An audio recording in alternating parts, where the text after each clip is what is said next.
Hey guys, welcome to my channel. और आज हम करेंगे टीयूसी के last topic test, Turing machine and decidability concept का एनालिसिस।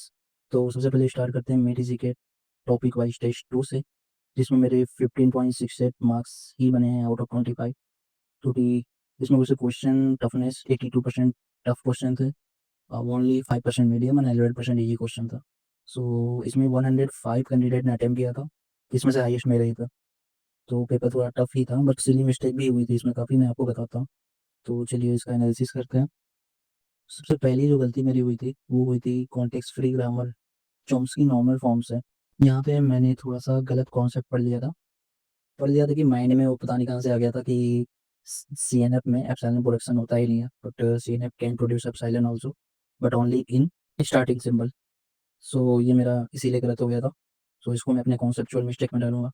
सेकेंड मिस्टेक हुई थी नॉर्मल था सीएफएल में, ये जस्ट सिली मिस्टेक थी, मैंने यूनियन को इंटरसेक्शन समझ लिया था। ये बहुत आसान था, सीएफएल बस डिटेक्ट करना था। यहाँ पे देखिए, आप देख सकते हैं ये यूनियन था, मैंने इंटरसेक्शन करके इसको A N B N C N ला दिया, जिसकी वजह से बस उस सीएफएल ना समझ के सीएसएल समझ लिया। तो यहाँ पे ये गलती हो गई थी। एक और सिली मिस्टेक हुई थी, ये फॉल्स स्टेटमेंट पूछा था, मैंने ट्रू स्टेटमेंट बता दिया, तो ये जस्ट क्वेश्चन मिसरीड हो गया, तो इसको क्वेश्चन मिसरीड में डाल देता हूँ। ये गलती हुई थी। एक और ये गलती हुई थी, ये भी एक ऑप्शन, ये सिली मिस्टेक था, ऑप्शन सिली मिस्टेक में जाएगी। एलजी दिया था, language generated by grammar, but मैंने इसको ग्रामर ही समझ लिया सिर्फ, इसलिए यहाँ पे एक सिली मिस्टेक हो गई, नहीं तो ये भी गलत ना ही होता। ठीक है, ट्यूरिंग मशीन का ये थोड़ा सा मेरा कॉन्सेप्चुअल मिस्टेक हुआ है, तो मैंने इसको नोट किया और उसको दोबारा रिवाइज करूंगा। ये कॉन्सेप्चुअल मिस्टेक हो गया थोड़ा सा।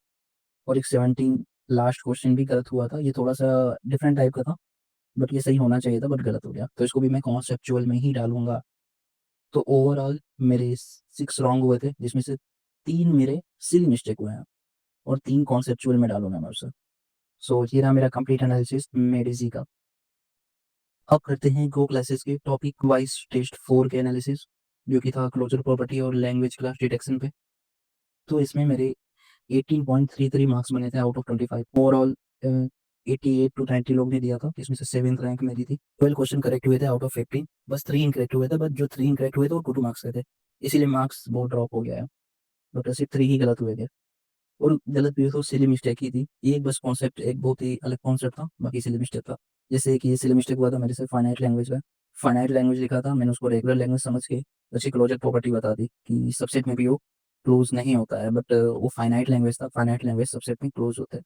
सो ये छोटा सा सिली मिस्टेक हुआ था। और एक सेकेंड सिली मिस्टेक हुआ था, वो छोटा सा एम्बिग्विटी का क्वेश्चन था। इसको मैंने क्वेश्चन थोड़ा बड़ा था, तो मैंने लास्ट में ध्यान ही नहीं दिया लास्ट वाला क्वेश्चन ऑप्शन को, बट लास्ट ऑप्शन भी था।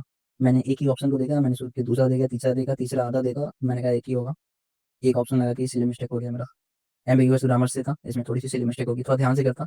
बेसिकली इसमें टाइम नहीं बचा था, जितना टाइम बचा था उसमें जल्दी जल्दी करने के चक्कर में गलत हो गया, ये लास्ट क्वेश्चन था। ये बहुत अच्छा क्वेश्चन था, ये भी थोड़ा ध्यान से करता तो हो ही जाता, बट मैं क्वेश्चन ही नहीं समझ पाया ढंग से, इसीलिए मेरी ये गलती हुई थी। बाद में मैंने क्वेश्चन को समझा तो समझ में आया कि क्वेश्चन बहुत ही सिंपल क्वेश्चन था, ये बहुत ही अच्छा क्वेश्चन, सिंपल क्वेश्चन था, तो मैं इसको अपने कॉन्सेप्चुअल में ही डालूंगा। थोड़ा सा कॉन्सेप्ट समझने में गलती हुआ था, तो एक ही कॉन्सेप्चुअल मिस्टेक हो गया। तो गो क्लासेस के टॉपिक और टेस्ट में मेरे 2 सिली मिस्टेक हुए और एक कॉन्सेप्चुअल मिस्टेक हुआ। अब करते हैं गो क्लासेस के टॉपिक वाइज टेस्ट 5 की एनालिसिस, जो कि था डिसाइडेबिलिटी एंड अनडिसाइडेबिलिटी पे। बट इसमें अकाउंटेबिलिटी भी इंक्लूडेड था, जो कि मैंने टॉपिक देखा, मुझे लगा अकाउंटेबिलिटी होगा ही नहीं, बट इसमें अकाउंटेबिलिटी था, इसीलिए मेरे इसमें ज़्यादा गलत हो गए। मार्क्स मेरे 19 आउट ऑफ 25 बने जरूर, रैंक भी 2 आई थे, बट थोड़े से अकाउंटेबिलिटी के क्वेश्चन थे जो कि मैंने छोड़ने पड़े थे मुझे।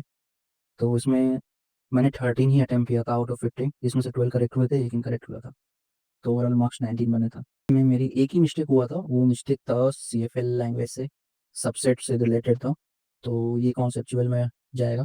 थोड़ा सा मुझे यहाँ डाउट हो रहा था, कोई गलत हो गया, तो इसको मैं कॉन्सेप्चुअल में डालूंगा।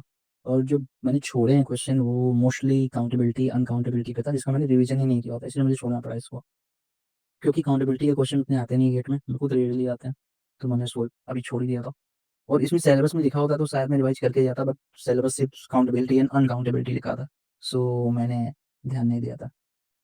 तो ये रहा मेरा टॉपिक वाइज टेस्ट 5 का कंप्लीट एनालिसिस। तो टीयूसी के सारे टॉपिक टेस्ट हो चुके हैं कंप्लीट। अब हम करेंगे हमारा एल्गोरिथम, वैसे तो एल्गोरिथम सिलेबस के हिसाब से एल्गोरिथम का अब टॉपिक टेस्ट देना चाहिए, बट मैंने देखा गो क्लासेस के एल्गोरिथम के अभी टॉपिक टेस्ट अवेलेबल ही नहीं हुए हैं। सो हम सीओए से स्टार्ट करेंगे। तो अगला टेस्ट होगा हमारा सीओए का टॉपिक टेस्ट होगा। तो इसका भी हम कंप्लीट एनालिसिस लेके आएंगे। और आपको इस वीडियो में भी मैं 2 इम्पोर्टेंट पॉइंट बताऊंगा। सबको पता होगा, हो सकता है सबको नहीं पता होगा, ये भी हो सकता है, तो मैं बताता हूँ आपको। तो पहला हमारा इम्पोर्टेंट पॉइंट है कि एवरी इन्फिनाइट लैंग्वेज, चाहे वो रेगुलर हो, सीएफएल हो, डीसीएफएल हो, चाहे वो सीएसएल हो, contains an undecidable language as a subset. तो ये बहुत इंपॉर्टेंट पॉइंट है, तो बहुत जगह क्वेश्चन में आया था, तो ये आप लोग याद करिए कि पूछा जा सकता है। तो यही था, every infinite language contains a undecidable language as a subset. So ये था हमारा पहला पॉइंट। तो आज का हमारा दूसरा इंपॉर्टेंट पॉइंट मैं आपको बताता हूँ। आपको तो पता ही होगा, if we swap the final state and non final state in DFA, we get the complement of that language. But in case of Turing machine, if we swipe the accepted rejected step, then it can be anything. It can be equal, it can be non-equal, it can be complement. All possibilities are there. So यही था आज का हमारा second important point. तो इसको अगर आप लोग जानते होंगे तो बहुत अच्छी बात थी, नहीं जानते होंगे तो नोट डाउन कर लीजिएगा, क्योंकि ये इंपॉर्टेंट था। तो अब हम मिलेंगे सीओए के टॉपिक वाइज टेस्ट की एनालिसिस में नेक्स्ट वीडियो में। तब तक के लिए कीप स्टडिंग, कीप इम्प्रूविंग।